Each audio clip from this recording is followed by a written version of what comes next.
Yes, good morning, everybody. Welcome to the UEC. My name is Clara Kitongo. I'm one of your co-chairs. We're excited to have Jamie King here with us today from American Forests. I'll just begin the call by introducing what the UEC is. We are a group of groups mainly located in the New England and Mid-Atlantic regions. We meet virtually on the third Wednesday of each month to talk about urban forestry and other related topics. Our Google Groups forum is used to share upcoming events, research, jobs, and topics related to urban forestry. You can also find recent recordings at our YouTube channel, which is www.youtube.com and underscore, the tag is Urban Ecology Collaborative. So you could just search Urban Ecology Collaborative. To begin, I just want to start with some community announcements.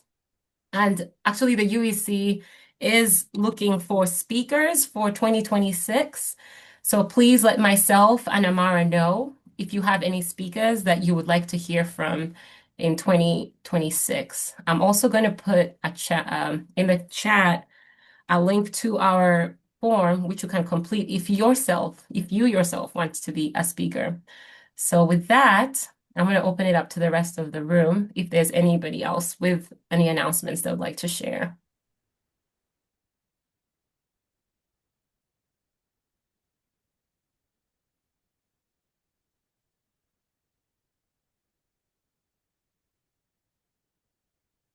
Okay, y'all must be ready for the holidays. And I expected this to be the case. It is December 17th after all.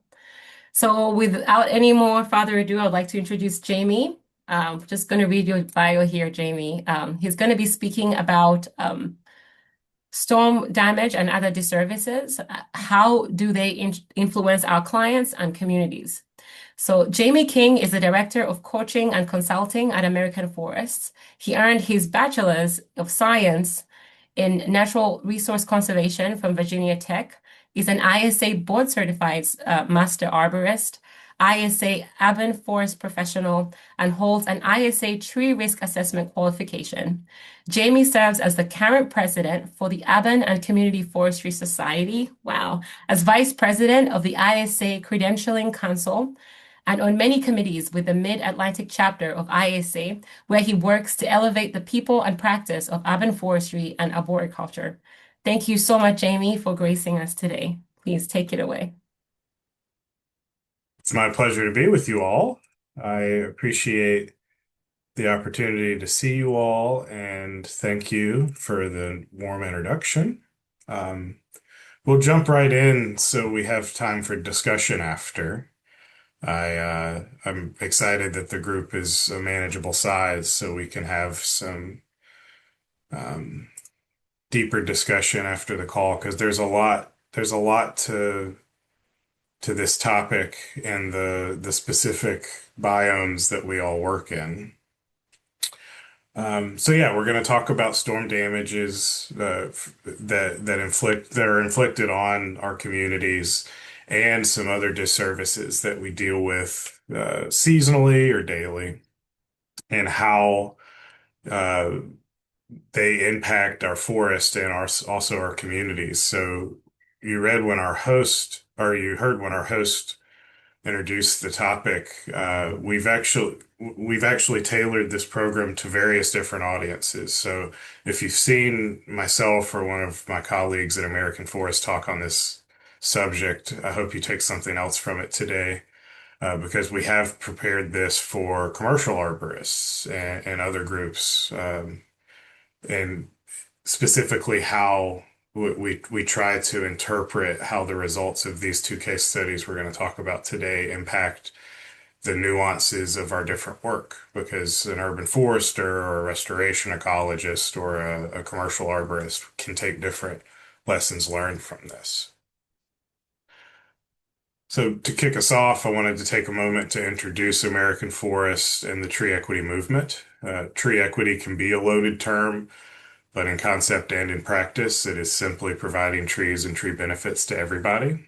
And sometimes that means prioritizing underserved communities to make up for historic and ongoing injustices. This map shows that.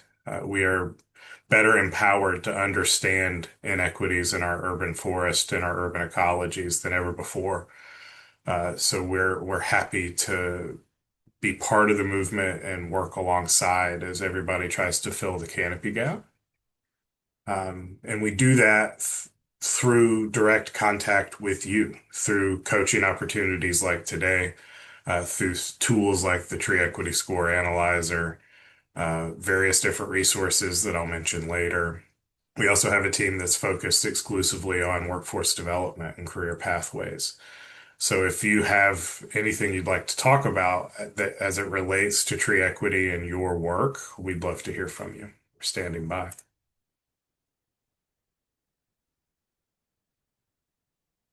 So we know that physical damage, the physical damage from storms and how they inflict that damage on trees and people, but what is the long-term impact of natural disasters and the other more nebulous tree disservices that trees can impose on communities?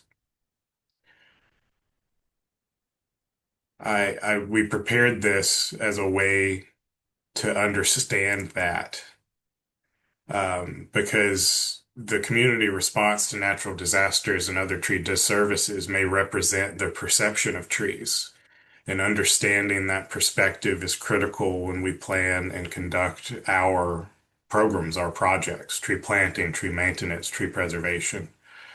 Natural disasters, gentrification, community development projects, even our daily decisions are phases of great change. And it's important that we understand how people's perspectives should contribute to our actions through these phases. So here's our agenda. First, we're going to look at Dr. Eric Wiseman's work concerning a massive storm in Glade Springs, Virginia. Then we're going to unpack some of the lessons learned from a research project in North Philadelphia. We'll talk about some lessons learned from these projects and how they apply to our work. And then I think we'll have some time for questions and answers and discussion. So this is a case study. This is the team that worked on it that I'm a bit close to. I actually remember when the storm went through Glade Springs. We drive by there frequently. And my old colleague and friend, Dr. Eric Wiseman, led the effort with his dream team at Virginia Tech. So this is their work. I want to reiterate that because we're simply interpreting it. We did have Eric's blessing, but still, this is their work, and they did it together without us. Their study examines the long-term ecological and social impacts after a storm, like tree damage and the human trauma from the 2011 tornado that we'll talk about, what happened during the 2012 Roots of Recovery tree planting campaign. They did surveys to analyze how people responded, but after that campaign commenced, and the reforestation results in Glade Springs. They did an analysis of the forest pre-storm and then after storm. And you can find the full report at this QR code and the story map, which is actually very illustrative um, of the area and the impact there. So on April 28th in 2011, an EF3 tornado with wind speeds nearing 140 miles per hour passed through Glade Springs in Virginia. The storm carved a path of destruction 20 miles long and almost a mile wide. The scale was massive. More than 400 homes and businesses were heavily damaged or completely destroyed. That's more than $78 million in losses. Three people died and 52 people were injured. Damage and destruction of trees was widespread. The community forest was devastated, and they were left with a barren landscape, lacking shade trees and other green amenities. This is a photo from the news reports after the storm. It's a familiar sight. I've seen similar trees in similar situations. I'm sure many of you have. So sorry about the quality on that. I had to pull it from the web from more than a decade ago. Hundreds of shade trees populating yards and parks and streetscapes were damaged or destroyed. Most of the large trees along the tornado's path were completely delimbed, like those in this photograph, leaving behind dead standing trees with no good options besides removal. Again, this photo hits home. I grew up in Mississippi where tornadoes are fairly frequent, and I've seen this time and time again. From the survey data, it was found that 83% of the respondents experienced some sort of tree damage. Roughly 257 trees were lost within the sample that was studied, and the gross tree count for the entire study, uh, that population of trees actually declined by 20%. And on average, by each property, four trees were experienced minor crown damage, four trees experienced major crown damage, six trees were completely destroyed, and five damaged trees were removed. So on average per property, you can see how devastating this storm was. And of course, that damage affected the people there, not just the urban forest. The community felt traumatized and fearful of future storm damage after the storm. 88% of people who felt extremely traumatized by the tornado now take more precautions than they did before. One tornado victim shared, "It really broke our heart to lose all those trees. And we hear more traffic noise from Interstate 81 now because we haven't had trees." And I relate to that because I live very close to the same interstate highway.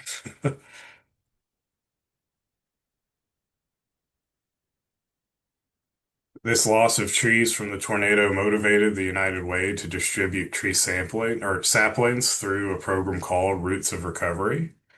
Funds from a recovery grant provided 800 saplings of four mostly small species to be dispersed through community action to the households that were impacted by the storm in the spring of 2012. So note that that was uh, very short duration after the tornado that they came into that community to try to plant more trees. As I noted, many of them were small stature, chosen to reduce conflict with overhead utilities like dogwood, redbud, red maple, and serviceberry. And despite pretty rigorous outreach, less than 15% of the saplings were actually accepted by the households that they were offered to. That's a major takeaway here. Tree size and aesthetic values were cited by survey participants as the key factors when choosing which species to accept and plant at their homes.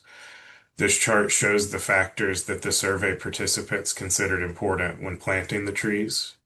More than 80% indicated that keeping the tree at a distance it could not fall on the house was important to them. That's relatable, right? After some of the photos that we've seen today. So here are some of the lessons learned from that case study. Um, People can have and do have a traumatic response to catastrophic storms, and that experience deters their willingness to replant trees. People respond by planting small statured ornamental trees at a greater distance from their homes to prevent possible damage. And the possible long-term consequences of these actions include the canopy cover replenishment will be slower and smaller over time. The new canopy cover will be of lower quality, considering that we're choosing smaller statured ornamental trees versus trees selected for their ecological value. And so that results in less leaf area per unit of biomass. So a smaller tree for all of the effort. And thus the suburban ecosystem in Glade Springs is now providing fewer ecological services than the ecosystem had before the storm. And the big takeaway that this fear of tree damage can persist after disasters and lead people to distance or remove trees from their property. And this comes at a cost to them, but also a cost to the community for having fewer tree benefits. Recognizing these anxieties during recovery after a natural disaster may increase the positive results of our reforestation projects. So maybe waiting longer than a year to enter a community to see how they respond, to ensure that the damage is actually mitigated, to help them understand what they lost and how we can help them replant it, regrow it, rebuild it. So think of this. How many of you respond to the public about broken or fallen branches? And when you show up, they immediately talk about tree removal. I know I've experienced that. Um, how do you respond? And I hope we have some time to talk about that at the end of the session today. So now moving into the other case study. So we've talked about a massive, devastating storm in a mostly suburban, almost rural community in Southwest Virginia. But now we're going to go to North Philly, a highly urbanized environment, and a completely different study that I think is actually really interesting to consider um, in the context of our discussion today. So I'm happy that somebody from Philly's in the audience too, so maybe you can illuminate us at the end of the call. In the summer of 2020, a research team investigated the challenges that community leaders encounter when promoting tree planting in areas with low tree canopy, specifically focusing in North Philadelphia.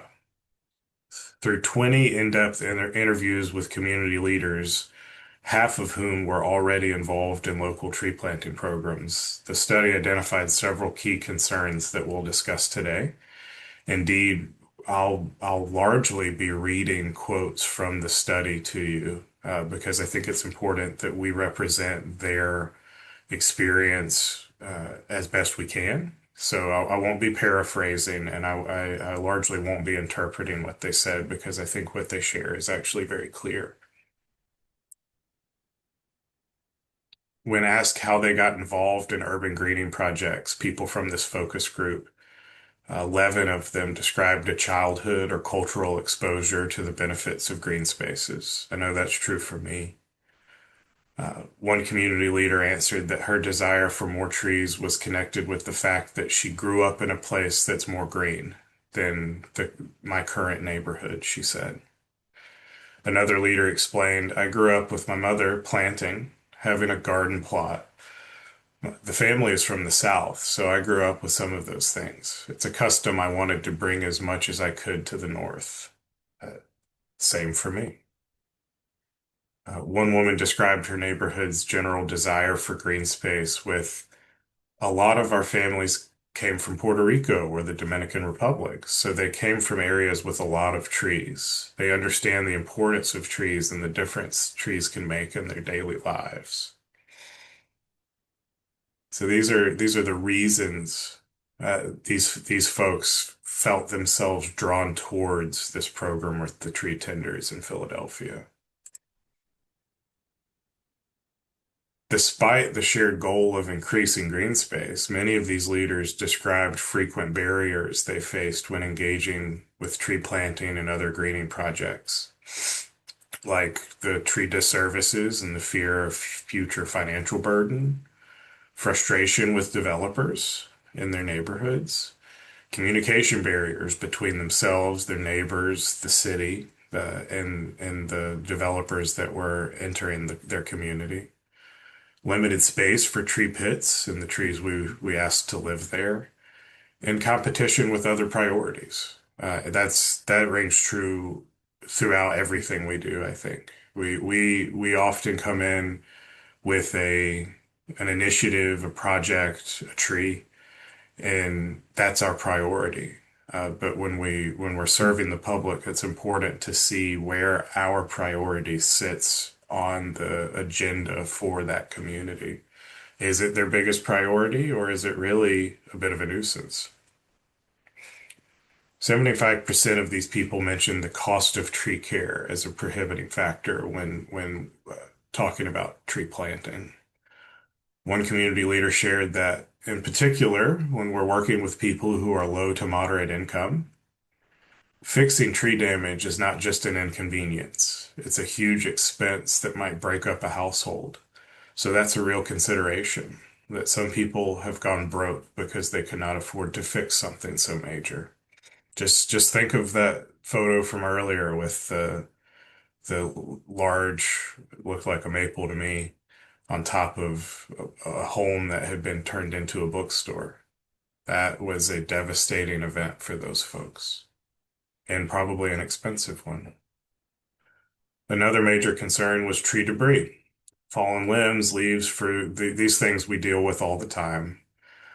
Um, so how are people planning or expecting others to actually clean up this nuisance resulting from our urban forests?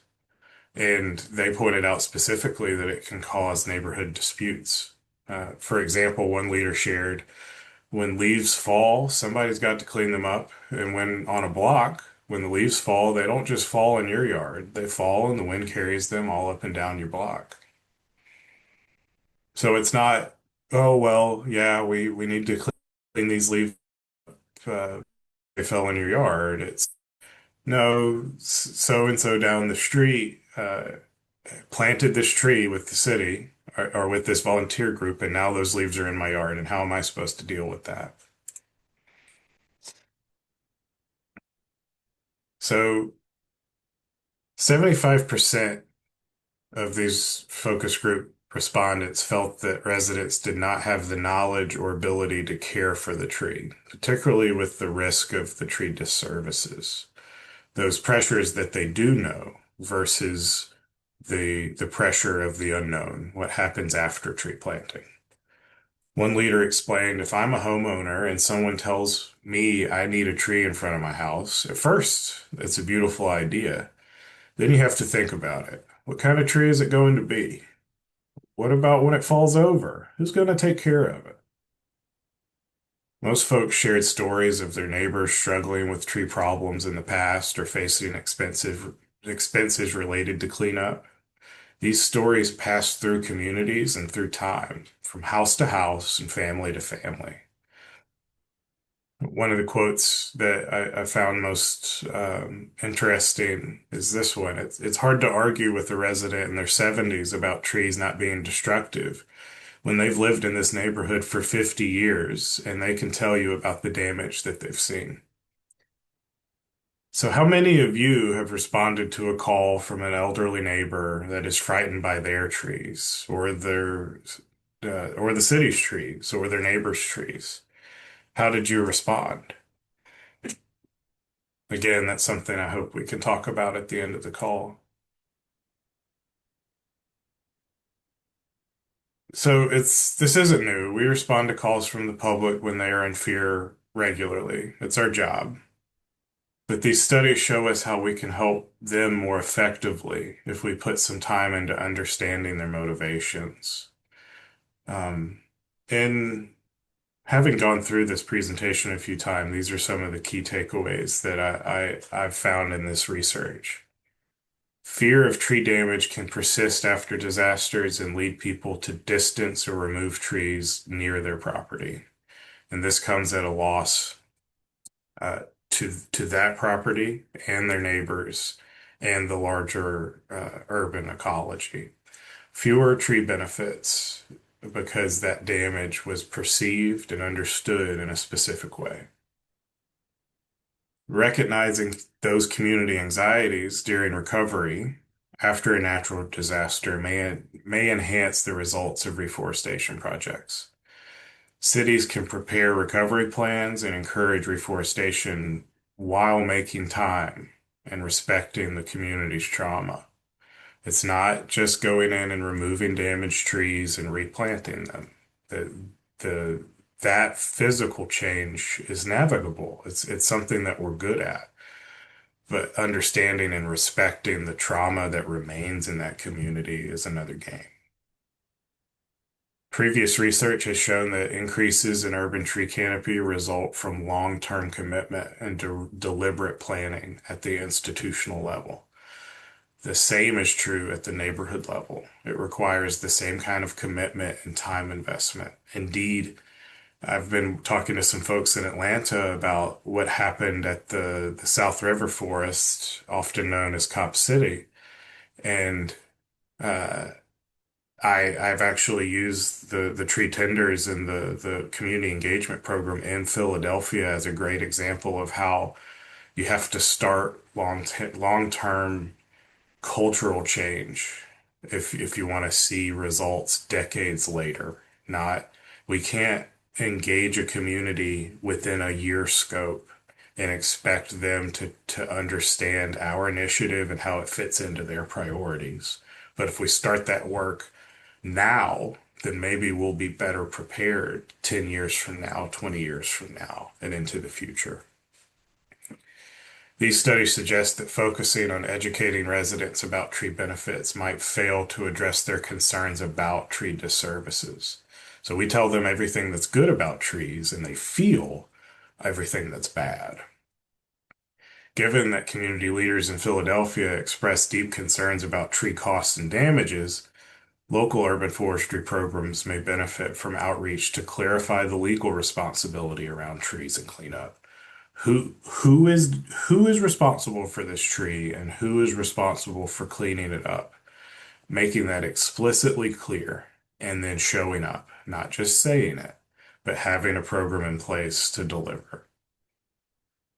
Plus, for both the urban environment and the rural communities like Glade Springs, offering a wider variety of support for residents beyond tree planting may help address barriers to participation, like regular education that's not tied to the tree planting event, uh, or tree steward programs where folks are actually integrated within the community to answer questions as they come up, or committing to coming back to take care of the tree in the future. Other strategies to address these universal human experiences might include assistance like small grants to cover tree maintenance on private property, insurance for the possible property damage that can result in the future. I know that's a novel idea, but I think it's something we need to start talking about. And increased communication with residents before the tree planting, setting the stage for it, and then after, not planting the tree and never coming back, but actually delivering the tree and our services and our support through time. So moving forward, we can see that overcoming barriers to tree planting starts with integrating trees among other community and neighborhood issues, and by providing people with support throughout the tree life cycle.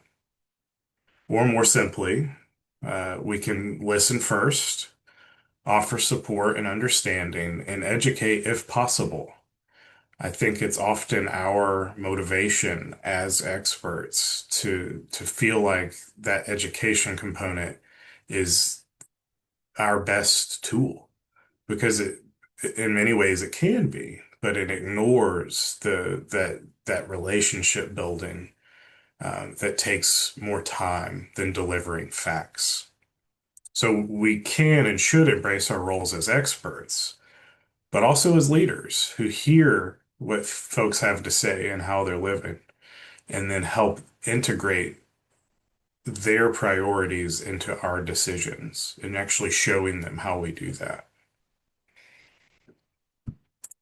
So, wrapping up here, uh, American Forest has several tools that can help us do our work and navigate that role as an expert, but also a leader. On the left here is the Cool Corridors Action Guide that can help us integrate urban ecology with other infrastructure and projects that address extreme heat in the cities we serve. The Tree Equity Score Analyzer is a our flagship. Many of you may be familiar with it. It's a great way to prioritize our work, but also communicate the reasons behind our work with people with very illustrative graphics. And then the Tree Equity Handbook here on the right is a great resource for you to share with community leaders that you work with. It's step-by-step activities to help people understand where they are on the tree equity journey and how to be most effective. Lastly, some shameful promotion. If you liked this session, we host what we call the National Tree Equity Coaching Network every month. And next month, we're going to be talking about harnessing transactions to cultivate transformations through our work.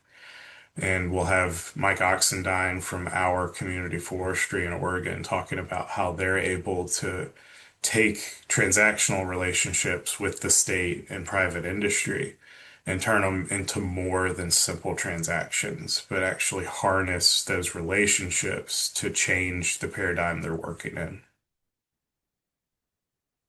I'll This is my email. If ever you need to reach me or anybody at American Forest, please don't hesitate. We're standing by to help. And now I'll take the slides down to see if there's some discussion to have. Oh, wow. Hey, Thank Phil. you. Thank you, Jamie. Yeah, the floor is open for anybody. Feel free to unmute and speak. Yeah. Hey, Jamie. Uh, Hey. hey, everyone. I was wondering, and I missed the very beginning of your presentation, but I was thinking about the neighborhoods model in Oregon, this notion where you engage and support community or neighborhood captains or street level captains. It's a neighborhood driven effort, and they sustain each other. And I guess the tree vitalize or the notion that you can get trees if you get, five neighbors participating in a program. Is that a model you've integrated into this discussion? No, not yet. Thanks for sharing it. I think it touches on that point I was trying to make about how Tree Tenders gets it right versus what we've seen happen with the South River Forest in Atlanta, where engineers, our colleagues and city government often scope a project, a period of community engagement that's largely performative. You schedule these meetings and whoever shows up says what they want, and then you make decisions and move forward. And ultimately, what I think I've teased out from the occurrences at Cop City is there was motivation from a conservation side that was exclusively conservation. There was motivation from the government side that was exclusively self-serving development. And in the middle was a neighborhood that said, we love the forest and we need it and thank you, but also we need jobs. So if there's going to be development, can it please be something that provides our community with some of the things that we need? And that perspective was ignored through that short term of engagement and discussion. And ultimately, that community was disserved by a large government facility that did not provide those jobs or community services that they were looking for, and the conservation that is largely ongoing in the rest of the forest. Um, so in seeing that while they created time to be heard for the short duration of that engagement period, we can contrast that with what has happened with tree tenders in Philly or the example you just described, where instead of a period of engagement, there is ongoing engagement, where a tree tenders, a tree stewards, a community forestry program is integrated into those neighborhoods through folks who want to be involved anyways. So when when they're just living their lives in their neighborhoods, they are interacting with people and telling people about trees and the benefits they provide and how they can get involved, versus an outsider arriving and saying, "We want to do something for you, to you. What do you want and how can we do it?" It's a neighbor instead of an outsider, and it's a long-term relationship that has proven to work in various examples across the country. It just takes vision and time. Yeah, and very few of those models include incentivization where you pay or you neighborhood extensionists, if you will, to work with their neighbors. So that's another option if you have Yeah, the resources. Yeah, I'm going to jump in here and share. We definitely are trying to apply some of the pieces that you mentioned here in Pittsburgh. I run what we call the relief planning program in Pittsburgh, and it's done at a neighborhood level. It includes community surveys. We have a steering committee of community residents, and then we come up with this plan that's, it's kind of hard work doing the door knocking, trying to survey, going to community meetings, going to tabling events, and then coming up with some kind of guide that the community can use to map out where they want trees and what kind of programming they want to see. And then on the back end, our team we have multiple aspects at Tree Pittsburgh where we have a school tree planting program. We have a fruit orchard program called Giving Grove. And so we try to bring those folks in. They're kind of already in the community. Maybe they plant an orchard before we start the planning process. Then we plan and then kind of staging that, hey, we're not just planning and walking away, but we're going to come back and do a pruning workshop. We're going to come back and so that over time, we're not just in the community once. We're going to see how this unfolds outside of the Pittsburgh area because we're in newer territory now, and more actually in communities that have seen the disservices much more than where we've been in the past. So I'm really curious to see how we'll be able to first address what we've been doing in one of those neighborhoods specifically is first dealing with the damaged trees. So we are working with a senior arborist who has done an assessment of the trees in two of these areas. And she's going to be putting out a contract to have trees pruned back and some removed. Then we want to come in and do planting. So to kind of massage ourselves into this community. As you said, Jamie, it's a lot of hard work and probably more time than people want to spend in community, but the benefits are amazing when you show up at a light up event and everyone wants to come to your table. They want to tell you where trees are. Um, but even in those instances, we find that you may have the champions for the trees, but you also have some older residents who are not about the trees because of their traumas. So what you've shared here is going to help us in addressing some of those folks who don't want to see more trees, who maybe have filled out the trees with concrete, the tree pits with concrete, and don't want to know about more trees. One thing that I did want to say, I mean, I wanted to respond about the fear of falling. What we've been doing is using this arborist to really work with low income residents. The challenge, though, is it's really expensive. So I almost feel like there's need for government support, there's local support, and then the nonprofit. How do you keep that model moving forward when, hey, yes, we understand you want to take down this tree, we'll help you take it down, but it's going to cost $10,000, which we may not have as a nonprofit organization. And yet, for us to bring more trees, we want to address those kind of disservices. So I don't know if you have any any tricks on monies or if American Forest has that kind of thing, but that's one of the biggest challenges that I know we're going to face as we ask people to tell us what they want to do first before we add more trees to their neighborhoods. So thank you for this beautiful presentation. It's my pleasure. Yeah, I think to your last point, um, we've seen the development of these tree resilience programs. Tree Charlotte has a really great one where they're providing the holistic urban forest turnkey program. They they're engaged in the community through their existing work. They prioritize neighborhoods that are in the greatest need. They visit the sites, assess the trees, provide the maintenance while also replenishing the urban forest through planting. And when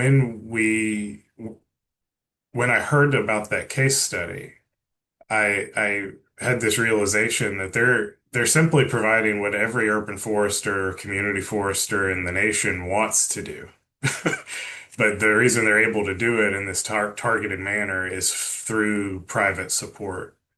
They're able to reduce the scope from an entire city to specific neighborhoods. They're able to raise the funds to have that granular impact on people's community and lives. And they're providing that wraparound service that those folks need to get through the challenges that they've witnessed. Uh, and every urban forestry program in that exists has that goal. They simply have this scarce environment that we can't provide that complete service. So to answer your question is shrink your scope and start to show your supporters and your partners the impact of that work. And through that, I hope we all see how powerful and how successful complete urban forestry programming towards comprehensive management, right? Be it a program who has the capacity now but needs to grow into it logistically, or a program who's developing or even just scoping where to move forward. These proof of concept that we can enter communities who have been traumatized in the past and improve their lives while also achieving our initiative is kind of a North Star as we continue to face our daily challenges in the practice, right? Um, but the resources aren't there, so we have to be creative. And what Tree Charlotte has done and what other tree resilience programs have done, I think, are really representative of ways to focus that limited pool of resources into communities that need it the most.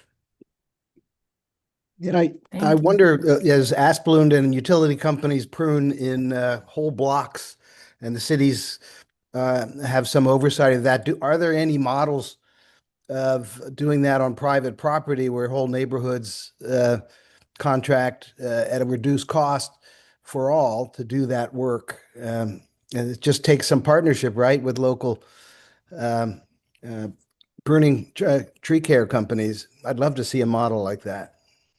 Yeah, it reminds me of some contracts I've seen for homeowners associations. So where people are collectively bargaining, they're able to receive a high quality service at a reduced rate, and again, comprehensive management within a community.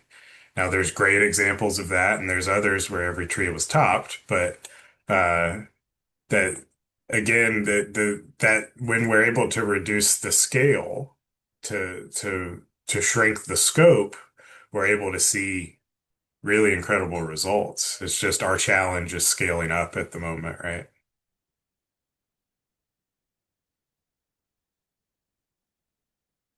So who else has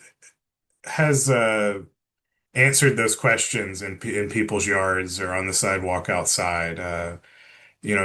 What do you tell somebody when you show up to inspect a tree or remove a large branch? Any tips and tricks on how best to communicate that moment on the human time scale versus the tree's time scale?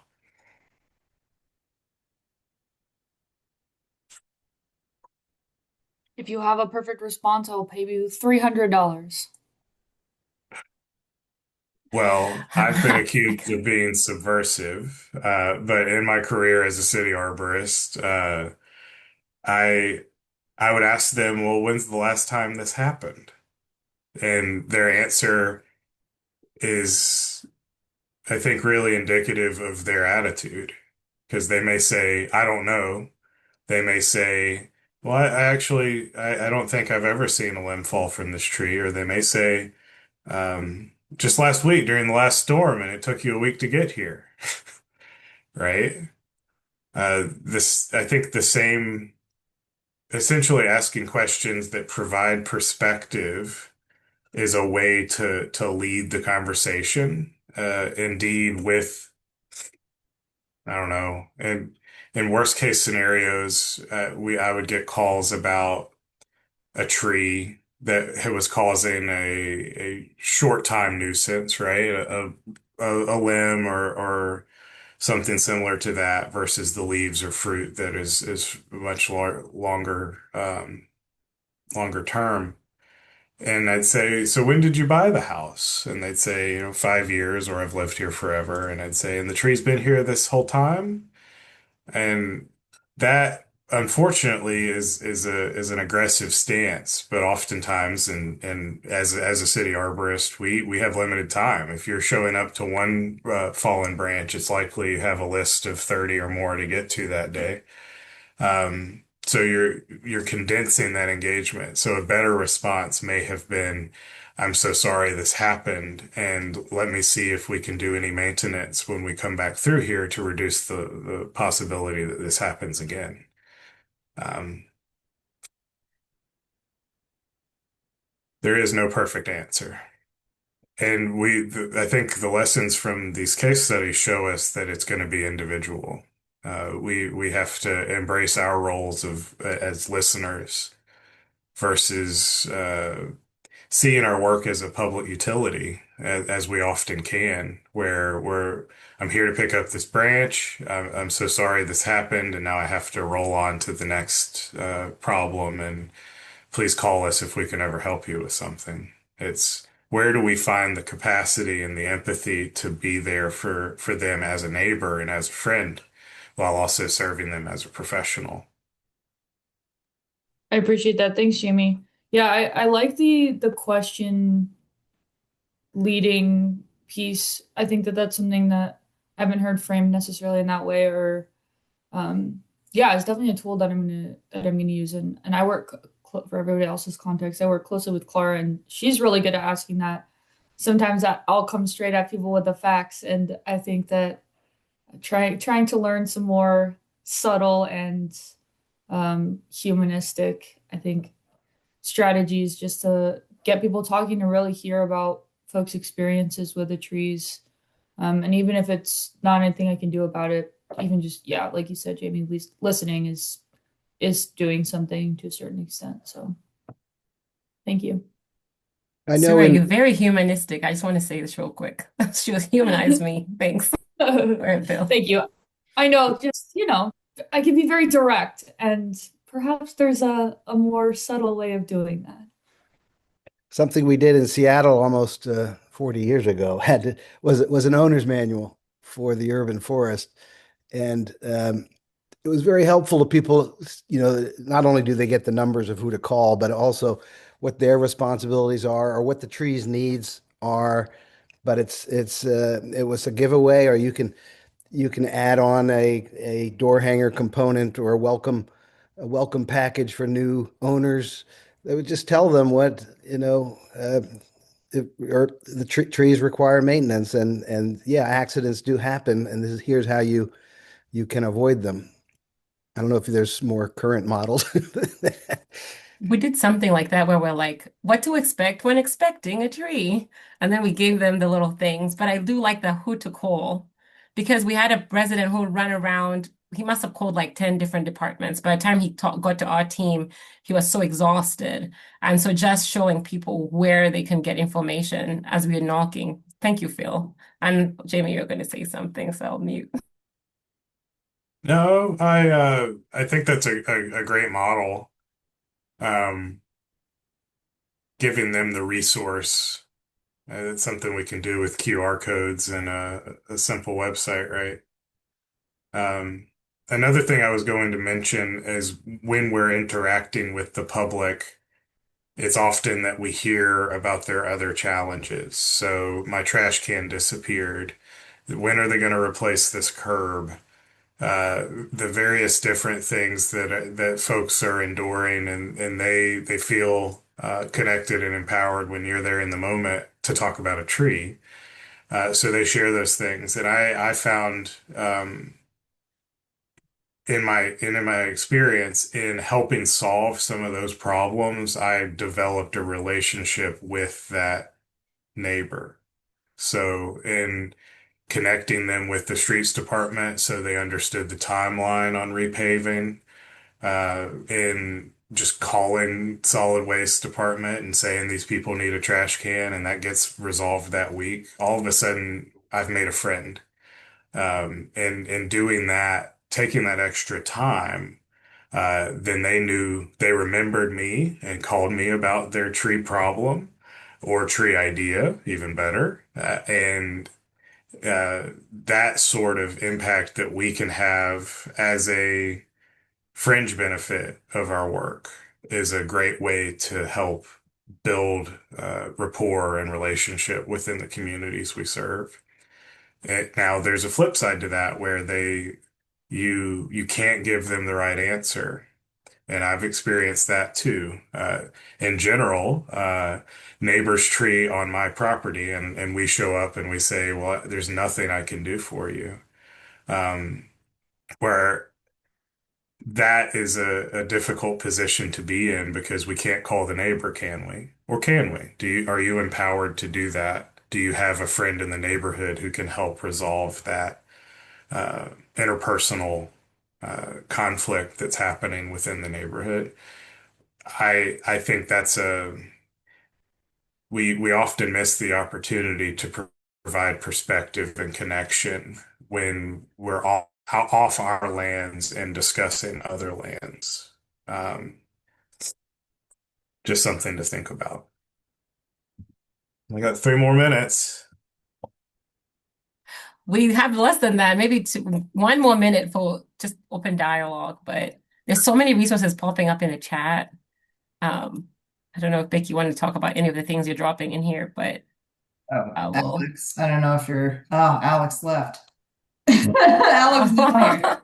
Uh, I posted, these aren't like maybe the best examples. These are more technical, but it's something at least to react to because it has kind of what you're looking for, which is a bit of an FAQ format and like what could go in there. It's not the best example in terms of being concise or being in other languages or being not technical because like you legally had to put everything in the kitchen sink. So you're welcome to copy. I don't think that's a problem.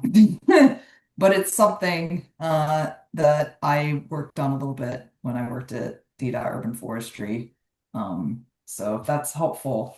And there is a tree owner's manual, but from the Forest Service. Again, it's pretty technical though. And that maybe was updated like a few years ago. I can try to find it and email I it. know we had a campaign long ago about we didn't want lawnmowers to strike trees and uh, but I was thinking we need to do more training of our in-service personnel, people on the crew for the types of questions that you ask here, um, when engaging the public. We're all ambassadors, and it's not just the leader, it's also the worker bees that have more opportunity to engage the public.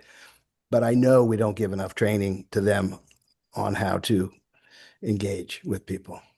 Mm. You're absolutely right. Wow.